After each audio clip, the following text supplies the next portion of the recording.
Only We Know. Presenting, first of all, we have with us our director and writer of Only We Know, Direct Irene Emma Villamor.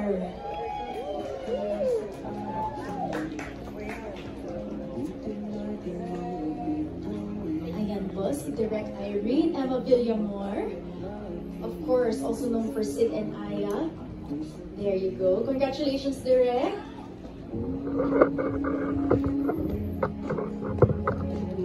Thank you so much. Ngayon naman, of course, our movie would not be complete without our stars. We have with us Ma'am Charo Santos and Mr. Ding Dong Dantes.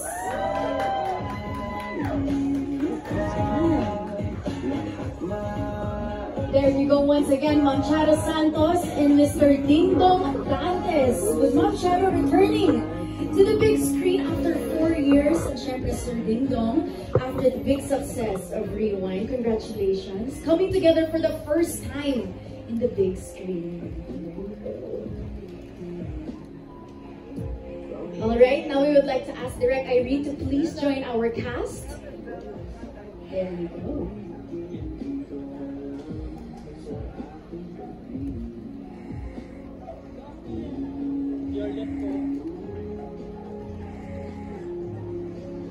Alright, friends from the media, presenting to you our dynamic trio of Only We Know, Ma'am Charo Santos, Mr. Ding Dong Dantes, and Direct Irene Villamor. Let's all give them a warm round of applause. There you go. Okay, now let's have our director and our cast join us here on stage. Congratulations, Ma'am Charo. Good evening, everyone. Maraming salamat po sa pagdalo sa aming launch event for the film Only We Know. Thank you very much, and we're looking forward to your support, and I hope that you get to watch and experience this soulful movie from Direct Irene Villamor, of course with Ding Dong Dantes. Thank you so much, Ma'am Charo. Sir Ding Dong. Yes, good evening everyone, to our friends in media. We'd like to also acknowledge our producers who are here with us, Sir Jeff, Sir Erickson, Sir Chris, and of course the star team. We can't wait to tell you a little bit more about the film, but not too much. Kaya sobrang excited and proud po kami na may bahagi sa inyo ito. So thank you for joining us this evening.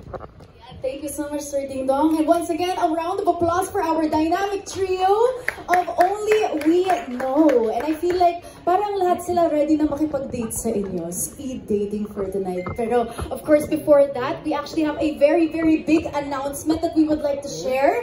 So together, we will be watching the trailer with a very special surprise after. Kaya naman, let's all watch this. So far, 2 out of 6 na ang couches natin who have experienced speed dating with Betty, Ryan, and Direct Irene. We hope everyone is enjoying, by the way. Also, dito sa Team Online, don't forget to use our hashtags. Hashtag Only We Know and hashtag Only We Know Launch. Masaya, syempre, masaya ka. So again, comment down below, guys. Yung mga tinanong ko sa inyo kanina, diba? Are labels important to you? Yes or no? We'd love to hear your comments down below. Diba? Napaka-ano talaga. Like what I mentioned earlier, so exciting. We have here a quick preview of couch number 2. For Miss Irene po, direct parang na-fantasy ko last time na parang it took years pa bago po ito film ma-release. Kamusta po that finally, that tinawag nitong destiny for the film na ma-release na po ngayon? Ayun, sabi namin yung t-shirt namin nung last date is nakalagay, dahil wala pa siyang title, nakalagay lang sa t-shirt namin. We're doing a movie about waiting. So, now that the wait is almost over, dahil papalabas na kami sa June 11, ayun, syempre exciting, and it's always, sa hinaba-haba ng posisyon, sa tagumpay nawa. Sa tagumpay nawa. Why is it like this kind of story? Like parang soft siya na medyo may patagong suntok at the end, yung napili niyo po para po kay Miss Charo and Sylvia.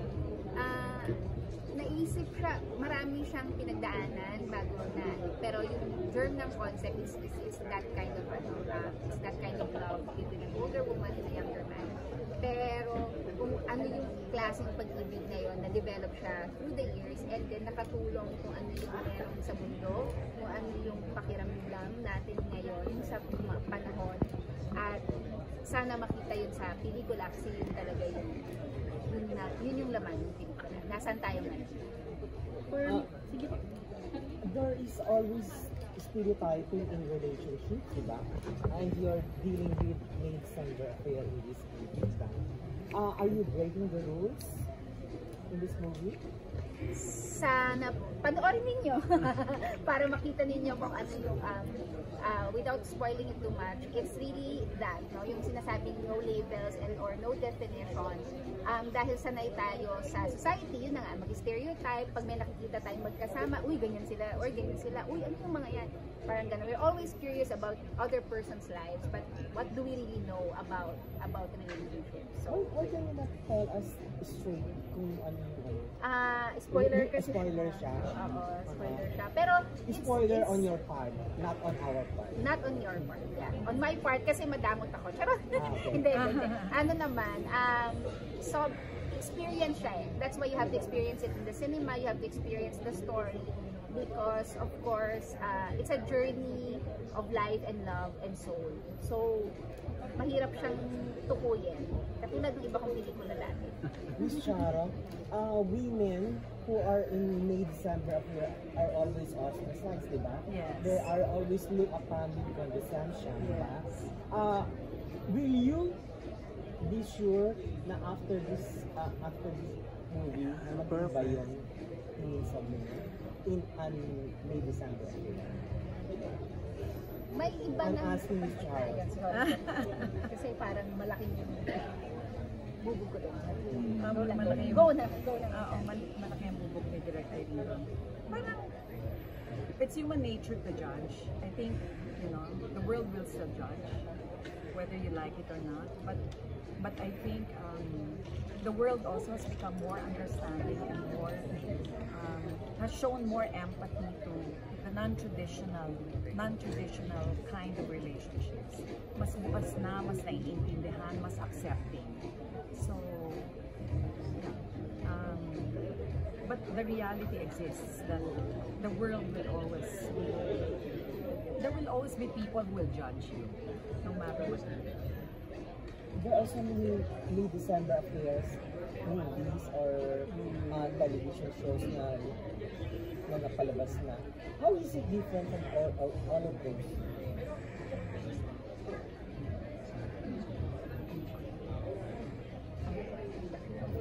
Paano siya maiba?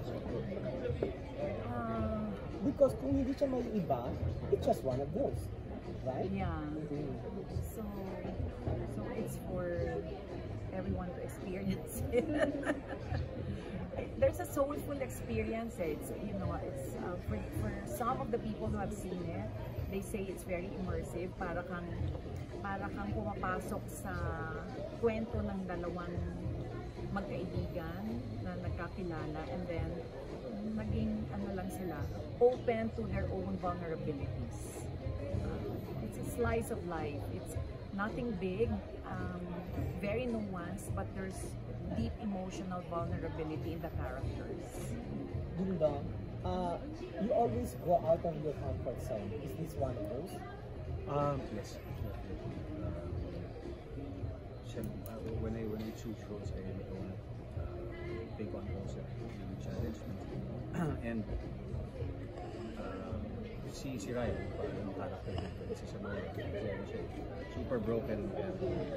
Kaya, and I mean, pati sa yung physicality niya, that's something that I experimented on. So, type ko yung medyo uncomfortable yung mga roles.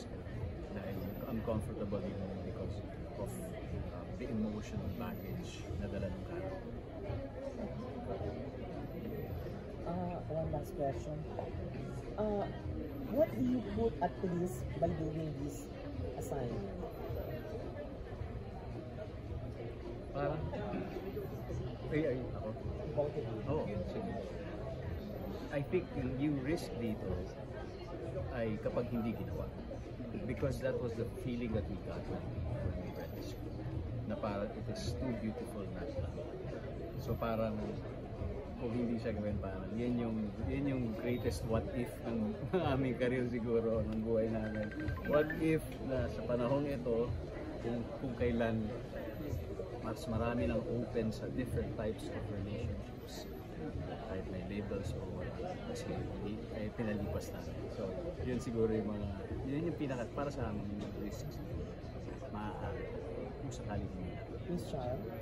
I think that if you're an artist and you're true to your craft at kaya mo and you believe in the story, the narrative, and you appreciate the journey of the character, there's nothing at risk.